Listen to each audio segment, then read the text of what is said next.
Thanks for the money, clown. Just don't come. My sister laughed after cashing my payment. I smiled and replied, perfect. That night, I secretly canceled every transfer and sent an official notice canceling the wedding. On the big day, a giant black box was rolled into the silent, empty venue. The show started after. Thanks for the money, clown. Just don't come. Emma laughed, her voice slicing through the family group chat like a blade. I stared at the message, the payment notification still fresh at the top of my screen. $2,500. Gone. Straight into her account. For wedding essentials, she said. Essentials like a spa weekend and matching silk robes for her and her bridesmaids, apparently. I could almost hear her smug giggle through the text. Perfect. I typed back, smiling at my screen. It wasn't a smile of warmth. It wasn't a smile of forgiveness. It was the kind of smile you give someone right before you light the match. That night, while Emma and my parents probably toasted to their own brilliance, I quietly logged into every payment portal connected to the wedding, the caterers, the venue, the floral designer, the photographer. And one by one, I froze the payments. No refund. No warning. Just frozen. It was easier than you'd think when your name is the one on the contracts. Funny thing about generosity, people love it, until they realize it came with power they never understood. Then I sent the final message. Not to Emma. Not to the family group chat. I sent it to the entire guest list. A simple BCC email. Subject: Event update. Body: the wedding of Emma and Derek has been canceled. Please do not attend the venue. Further details to come. Thank you for understanding. No explanation. No apology. Just a black hole where her big day was supposed to be. By morning, the text started flooding in. Guests confused. Vendors furious. Emma? Silent. The venue staff told me they had never seen anything like it. The chairs still in plastic, tables half assembled, florists arguing in the parking lot. And then came the delivery. On time, as I'd arranged. A giant black box, 6 feet wide, 10 feet tall, rolled into the empty, silent hall on a dolly. No one knew what was inside. Not yet. But they would. And when they did, no one would ever look at Emma the same way again. 2 months before all hell broke loose, I was still the fool who believed helping family mattered. Emma had been planning her wedding like it was the royal event of the decade. She wanted a custom venue, a designer dress, a statement cake, everything Instagrammable. And who did she turn to for help? Me. Because I had a steady job. Because I didn't complain. Because they knew I had savings. Because I was the dependable one. It started small. A few $100s here and there. Can you cover the deposit? I'll pay you back next paycheck. Just help with the photographer. Mom said she'll split it. Every time, there was a new promise. A new lie. And every time, I told myself it was family. It was Emma, my little sister. But deep down, I knew better. Dad, of course, had his own brand of poison. He didn't ask for money outright. He demanded it. Real men don't nickel and dime their family, he said once after I hesitated to hand over a credit card for a small emergency expense. Mom? She played the silent martyr. It's just until after the wedding, she'd sigh, like she was carrying the weight of the world, and not, enabling a spoiled adult child. The others were worse. My cousins started making jokes. At a family barbecue, one of them said loud enough for everyone to hear, "When's Emma gonna add sponsor, big bro, to the wedding invites?" Everyone laughed. Even Emma. I laughed too. Tight. Fake. Counting backwards from 10 so I didn't throw a beer bottle across the yard. Then came the worst part. The family group chat blew up one night when Emma posted a photo of herself holding the custom wedding dress. $8,000 worth of lace and fantasy. Underneath, she wrote, "Thank you to the real ones who made this happen. Couldn't have done it without my amazing friends and my future husband." No mention of me. Not even a tag. I stared at the screen for a long time, feeling something in my chest twist and tear. I hadn't just given money. I had paid for that dress. When I confronted her about it, she laughed, actually laughed, and said, "Relax, it's not like it matters. You're just the wallet, not the vibe." And my parents? Dad clapped me on the back and said, "Well, son, you can't buy love. Learn that before you end up alone." That was their view of me. A clown who paid the bill and stayed out of the photos. Then it got worse. 2 weeks before the wedding, I noticed $1,200 missing from my checking account. Unauthorized transfer. Yes, whose name was on the linked account? Emma's. When I confronted her, she said it was a mistake, that she thought it was her own account, And besides, what's the big deal when I make so much anyway? I froze. This wasn't just rudeness. This was theft. This was betrayal wrapped in a fake smile and glittering acrylic nails. I told Mom. She hushed me. Let's not ruin the wedding with drama. I told Dad. He barked. You're a grown man crying over a few bucks. I realized, in that moment, I was alone. And I had been for a long time. The public humiliation. The final slap came a week before the big day. Emma posted a TikTok. I didn't even know she filmed it. It was me, waiting outside a bridal shop with her dress bag in hand, standing awkwardly, scrolling my phone.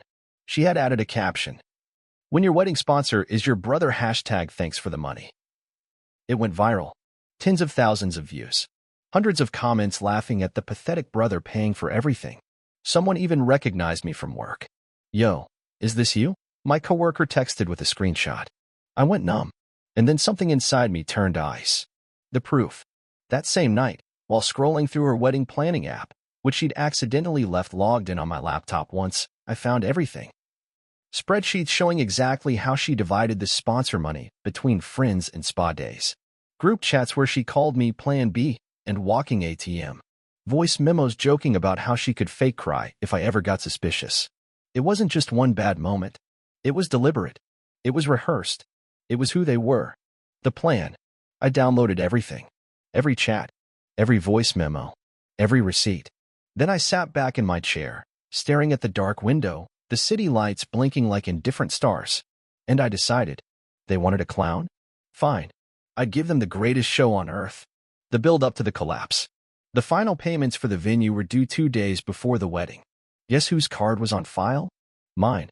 I could have simply canceled everything, but that would have been mercy. I wanted them to watch it crumble. Instead, I froze every payment. The venue? Frozen. The caterer? Frozen. The floral designer? Frozen. The DJ? Frozen. I didn't call. I didn't explain. I simply let the silence grow. Meanwhile, I sent out the message to the guests. Wedding canceled. Please do not attend. And I arranged for one last delivery to the venue. The giant black box. They would see it. Everyone would. And when they opened it, when the truth spilled out like smoke from a magic trick gone wrong, they would know exactly who pulled the curtain back. And it wouldn't be the clown. It would be the architect of their own humiliation. The morning of Emma's big day dawned gray and lifeless, an omen even she couldn't ignore. I arrived early. Not as a brother. Not even as a guest. As the architect of her perfect humiliation. The venue stood eerily silent. Rows of white chairs, empty. Tables half set, wilting centerpieces abandoned by caterers who hadn't been paid. No laughter. No chatter. No parade of arriving guests. Just cold wind and tension thick enough to slice through. Emma was pacing near the entrance in her $1,000 lace dress, holding her phone to her ear, panic etched into every movement. Her voice cracked across the empty courtyard. Where is everybody? Where are they? She redialed. Again. Again. Each unanswered call scraping away at her sanity. Dad stormed over to the event coordinator, red-faced and barking. This is your fault. You screwed something up. The coordinator, a tired woman who looked like she hated her job today more than usual, just shook her head. No, sir. We received notice of event cancellation yesterday. We informed vendors and posted the advisory. Emma turned on her, shrieking. What notice? Who sent it? I stood back, watching it all unfold like a calm spectator at a gladiator match. And then, the cherry on top. A delivery van pulled up to the driveway. Everyone froze. 2 men in black uniforms carefully rolled out a massive, matte black box on a dolly. 6 feet wide. 10 feet tall. No labels. No markings. Emma's face twisted in confusion and terror. What is that? Dad yelled at the men.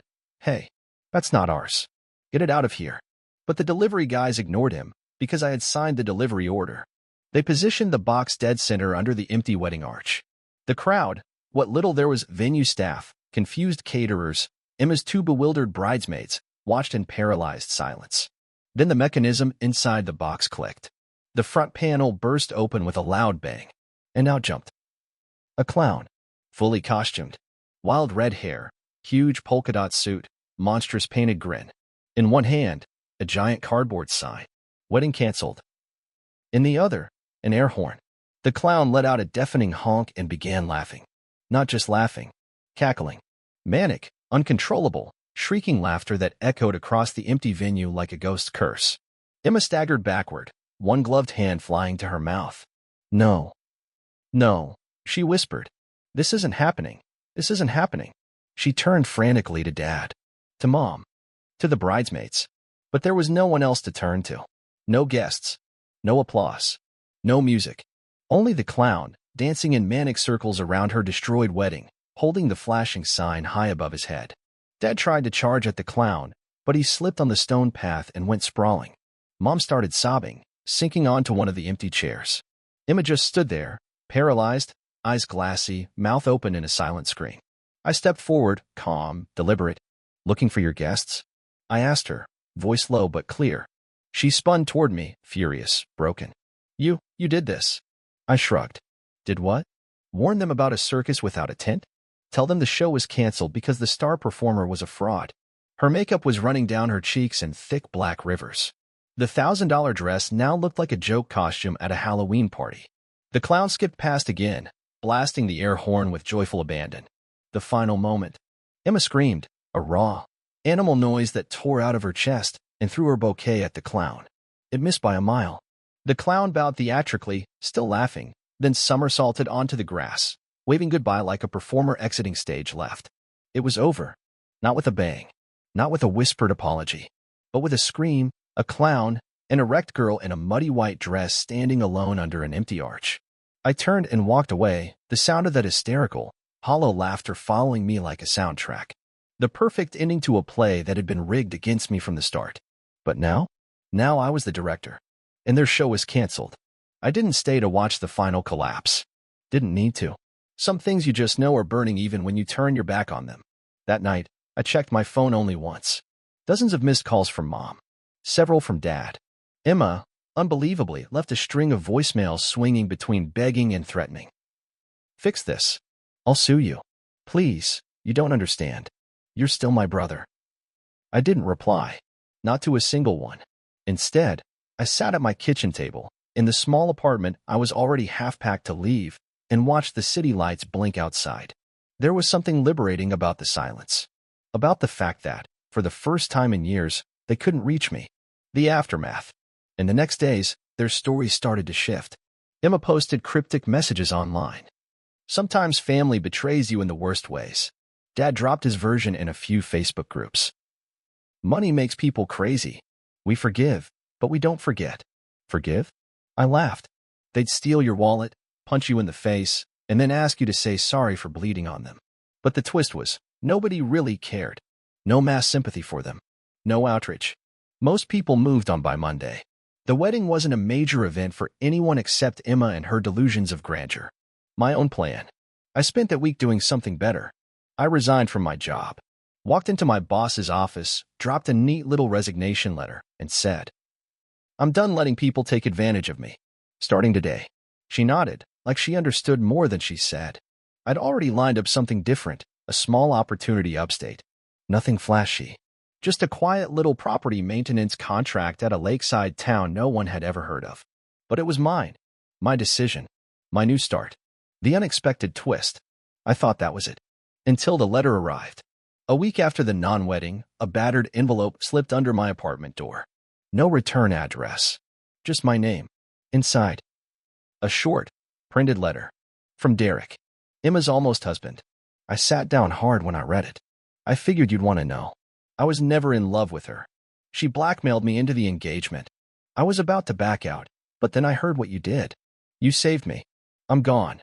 Left town. Don't look for me. But thank you. Blackmailed. The word echoed. I reread it 3 times. Derek wasn't a spineless fool like I thought. He was trapped. Manipulated. Same as I had been for years, only his leash had a shiny diamond on it. And somehow, through all my anger, through the wreckage I left behind, I had saved someone else too. Without even meaning to. The family's last attempts. That same day, Mom called again. I finally answered. Please, she said immediately. No hello. No breathing space. Emma's not well. She's not eating. She's not sleeping. She says you ruined her life. You need to fix this. Not my circus, I said calmly. Not my monkeys. You were supposed to be her brother, Mom snapped, the syrup of fake concern slipping.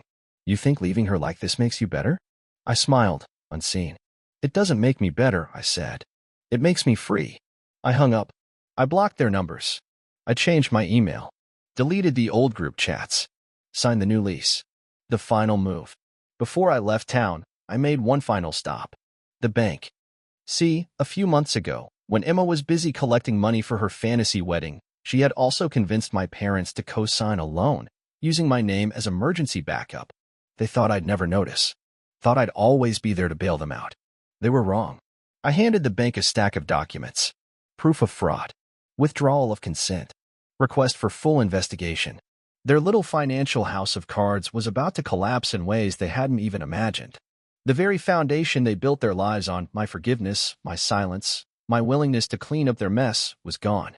Now, they'd have to live in the rubble. New beginning. 2 weeks later, I was standing on a small porch overlooking a silver lake. No buzzing phones. No urgent texts. No fake tears. Just wind in the trees and the first smell of autumn in the air. I signed the final papers that morning. The maintenance business was officially mine. Old, a little worn down, but honest. And with it came a small cabin, nothing fancy, but solid. I moved in that same day. Carried everything myself. Box after box. Not a single thing from my old life made it across the threshold. When I was done, I changed my phone number. Printed it out. Framed it. Hung it over the door. Right above it, a small wooden sign I carved myself. No clowns allowed. 3 months later, a letter showed up. No name on the envelope. No stamp. Hand-delivered. I opened it on the porch of my cabin, under a sky smeared with gold and blue. Inside, a single sheet of paper. You should come home. Emma's in therapy now. She forgives you. Mom says Christmas won't be the same without you. Dad says we all made mistakes. I read it twice. Laughed once. Forgives me? They still didn't get it. I wasn't waiting for forgiveness. I wasn't asking for a seat at their rotten table. I built my own table, and it didn't have room for thieves, liars, or people who only loved you when your wallet was open. The last test.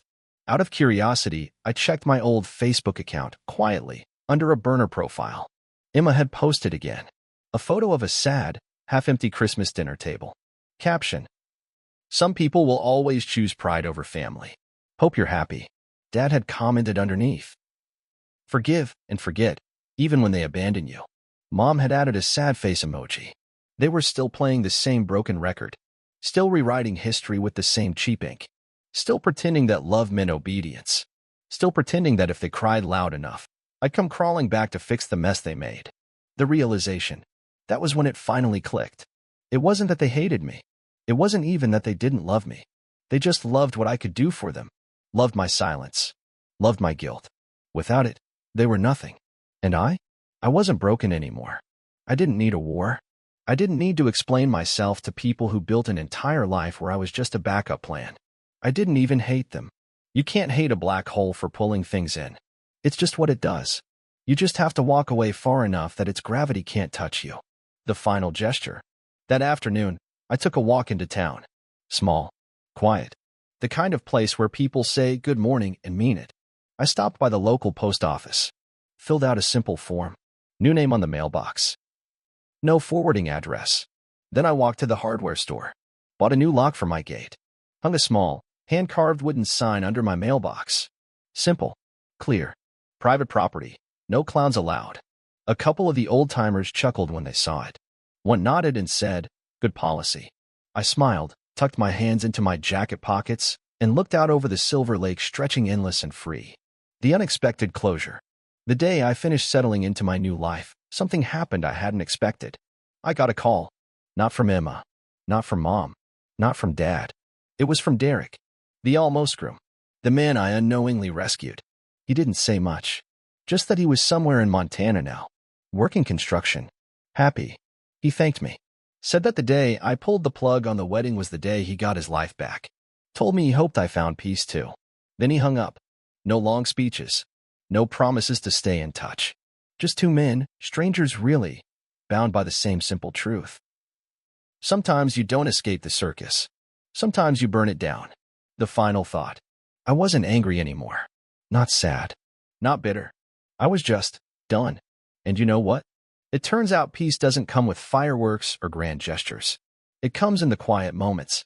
and knowing that you were no longer anyone's fool. I wasn't the clown. I wasn't the sideshow. I was the man who burned down the tent, salted the earth, and walked away whistling.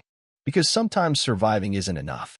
Sometimes the real victory is in becoming so untouchable that no one dares build a cage for you ever again.